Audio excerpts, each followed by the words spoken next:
Здравейте, деца! Познахте ли тези птички? Да, сигурна съм, че ги познахте. Това са лястовичка и връбче. Днес ще се запознаем с една българска народна приказка, но преди да започнем с приказката, нека си припомним стихотворението «Дете и лястовичка». Както си спомняте, то е на голямата българска поетеса Елисавета Багряна.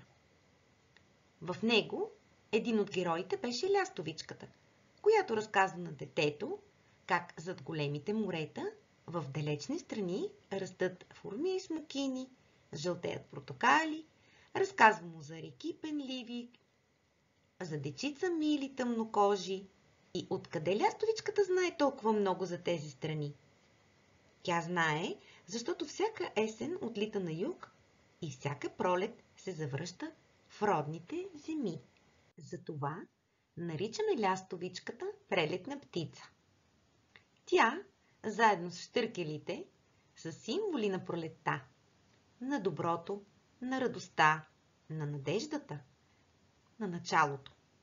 Всички много се радваме, когато видим лястовички и харесваме техните песни. В днешния урок отново ще се срещнем с лястовичка, но този път в една поучителна българска народна приказка. Нека ви запозная с текста, а вие слушайте внимателно, за да можете лесно да се справите с задачите. Една лястовица си свила гнездо под стряхата на една къща и измътила пиленца. На покрива на същата къща свило гнездо едно връбче. Ала то не било честито да отгледа челяд. Или лоши деца ще му откраднат яйчицата, или котка ще му изяде връбченцата. А лястовицата кацвала с малките си върху чардака на лозата и ги учила да пеят. После ги повеждала и ги учила да хвърчат. Гледало я връбчето и взело да й завижда. Веднъж той рекло: "Блазе ти, сестро, всяка година мътиш пиленца и все ги отглеждаш, пък аз, сиромашко, не мога да си отхраня челяд. Кой ви е крив, съседе? Направете си добре гнездото, за да не го достигат деца и котки и да не ви правят пакости. Моля ти се, сестро, научи ме как си правиш гнездото. Ела с мен и ще видиш. Ако ти хареса, направи го и ти така."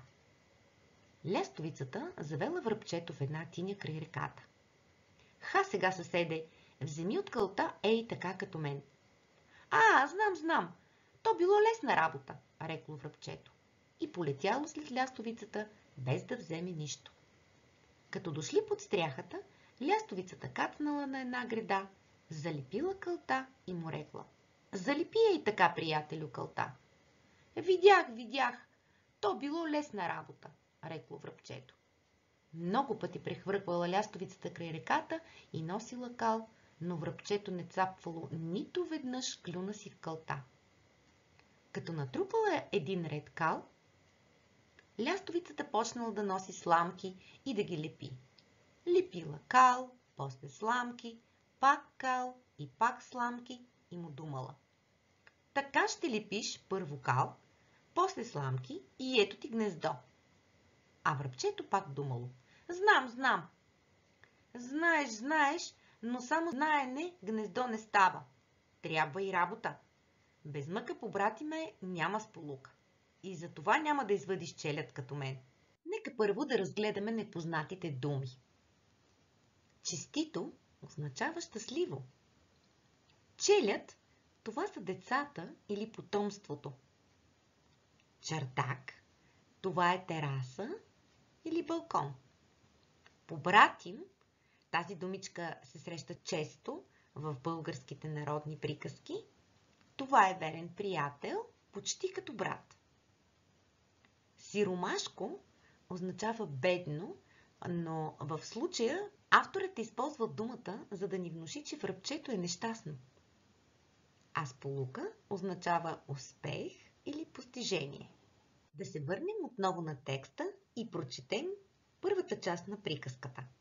Една лястовица се свила гнездо под стряхата на една къща и измътила пиленца. На покрива на същата къща свило гнездо едно връбче. Ала то не било честито да отгледа челяд.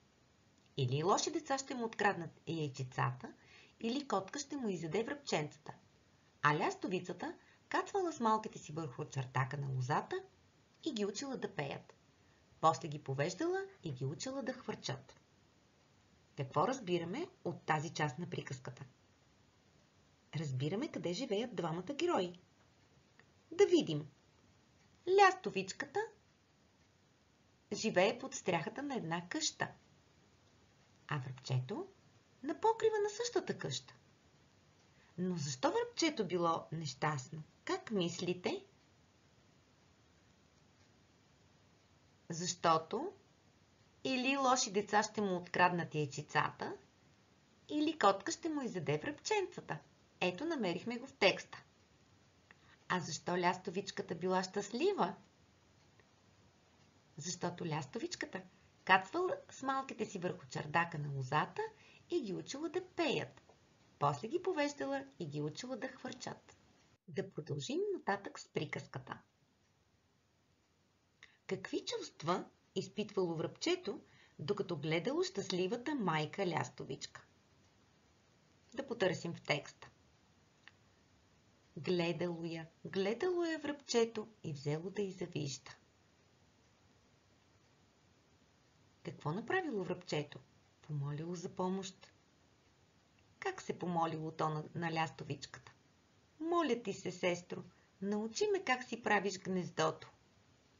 А лястовичката се отзовала на неговата молба и го поканила да отиде с нея.